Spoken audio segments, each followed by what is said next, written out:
ಸ್ವರಾಲಯ ಸಾಧನಾ foundation Mangaluru ಇದರ ವತಿಯಿಂದ ಮಂಗಳೂರಿನಲ್ಲಿ 3 ದಿನಗಳ ಕಾಲ ರಾಷ್ಟ್ರಮಟ್ಟದ ವಯೋಲಿನ್ ಕಾರ್ಯಾಗಾರವು ನಡೆಯಲಿದ್ದು ಉದ್ಘಾಟನಾ ಸಮಾರಂಭವು ನಡೆಯಿತು.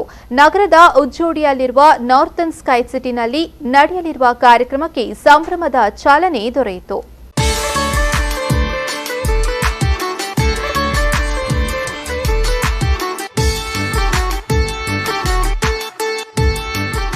ಫ್ಲಿಡಿಂಗ್ ಮಾಂಕ್ ಎಂದೇ ಪ್ರಸಿದ್ಧಿ ಪಡೆದಿರುವ ಖ್ಯಾತ ವಯೋಲಿನ್ ಕಲಾವಿದ ವಿದ್ವಾನ್ ಆರ್ ಕುಮಾರೇಶ್ ಅವರ ಮೂಲಕ ಮಂಗಳೂರಿನಲ್ಲಿ 3 ದಿನಗಳ ಕಾಲ ರಾಷ್ಟ್ರಮಟ್ಟದ ವಯೋಲಿನ್ ಕಾರ್ಯಾಗಾರ ನಡೆಯಲಿದೆ.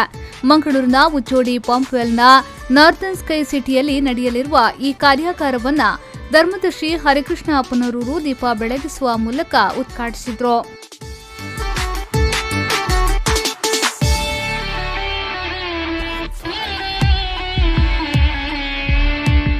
ಬಳಿಕ ಮಾತನಾಡಿದ ಅವರು, ಕೇವಲ ತರಗತಿಯಲ್ಲಿ ನಡೆಯುವ ಪಾಠಗಳಿಂದ ವಿದ್ಯಾರ್ಥಿಗಳಿಗೆ ಉತ್ತಮ ಸಂಸ್ಕಾರ ನೀಡಲು ಸಾಧ್ಯವಿಲ್ಲ. ಇಂತಹ ಪ್ರಾಚೀನ ಕಲೆಯನ್ನ ಉಳಿಸುವುದರಿಂದ ಉತ್ತಮ ಸಂಸ್ಕಾರ ದೊರೆಯುತ್ತದೆ ಎಂದು ಹೇಳಿ ಶುಭ ಹಾರೈಸಿದ್ರು.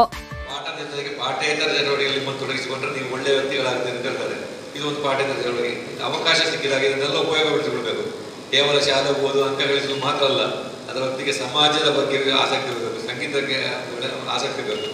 ಇದು ಒಂದು ಒಳ್ಳೆಯ ಸಂಗೀತದ ಕಾರ್ಯಕ್ರಮ. ಚಿಕ್ಕ ಚಿಕ್ಕ ಮಕ್ಕಳನ್ನು ನೋಡಿದ್ರೆ ಬಹಳ ಸಂತೋಷ ಆಯಿತು. ಯಾಕಂದರೆ ಮಕ್ಕಳಲ್ಲಿ ಇದರಲ್ಲಿ ಭಾಗವಹಿಸುವಂಥ ಆಸಕ್ತಿ ತೋರಿಸಿದ್ದಾರಲ್ಲ ಅಂತ ಹೇಳಿದ್ರೆ ಸಂತೋಷ. ಅವರ ಹೆತ್ತವರಿಗೆ ನಾವು ಮುಖ್ಯವಾಗಿ ಶರಣು ಹೇಳಲೇಬೇಕು. ಕಾರ್ಯಾಗಾರವನ್ನು ನಡೆಸಿಕೊಡಲಿರುವ ವಿದ್ವಾನ್ ಕಮಲೇಶ್ ರಾಜಗೋಪಾಲನ್ ಅವರು ಮಾತನಾಡಿ, ವಯೋಲಿನ್ ವಾದನ ಎನ್ನುವುದು ಭಾರತದ ಒಂದು ಪ್ರಾಚೀನ ಸಾಂಸ್ಕೃತಿಕ ಕಲೆ. ಈ ಕಲೆಗೆ ಅನೇಕ ವರ್ಷಗಳ ಇತಿಹಾಸವಿದೆ. ಈ 3 ದಿನದ ಕಾರ್ಯಾಗಾರದ ಸದುಪಯೋಗವನ್ನ ಎಲ್ಲ ವಿದ್ಯಾರ್ಥಿಗಳು ಪಡೆದುಕೊಳ್ಳಿ ಎಂದು ಹೇಳಿದರು. Violin is a very easy instrument to play.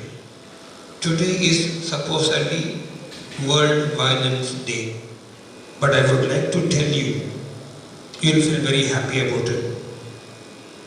Though West claims that violin came from them, we have enough proof to say that violin has come from India and it was called Dhanur Veena.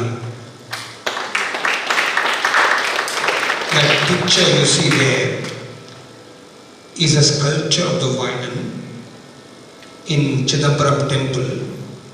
Chidambaram temple was built. ಇದೇ ವೇಳೆ ವಿದ್ವಾನ್ ಕಮಲೇಶ್ ರಾಜಗೋಪಾಲನ್ ಅವರು ಮೊದಲ ದಿನದ ಕಾರ್ಯಾಗಾರವನ್ನು ನಡೆಸಿಕೊಟ್ರು. One is the shoulder, one is the elbow, and then is the wrist. So when you play very slow,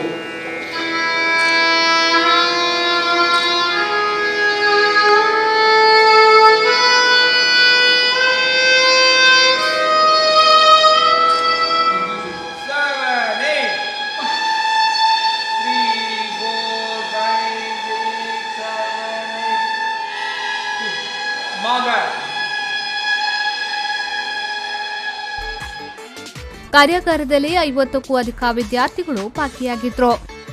ಈ ವೇಳೆ ಕಾರ್ಯಕ್ರಮದಲ್ಲಿ ಸ್ವರಾಲಯ ಸಾಧನಾ ಫೌಂಡೇಶನ್ನ ಉಪಾಧ್ಯಕ್ಷರಾದ ವೆಂಕಟೇಶ್ ಭಟ್, ಕಾರ್ಯದರ್ಶಿ ವಿಶ್ವಾಸ್ ಕೃಷ್ಣ, ಚಂದ್ರಿಕಾ ವಿಠಲ್ ಹಾಗೂ ಮತ್ತಿತರ ಗಣ್ಯರು ಉಪಸ್ಥಿತರಿದ್ದರು.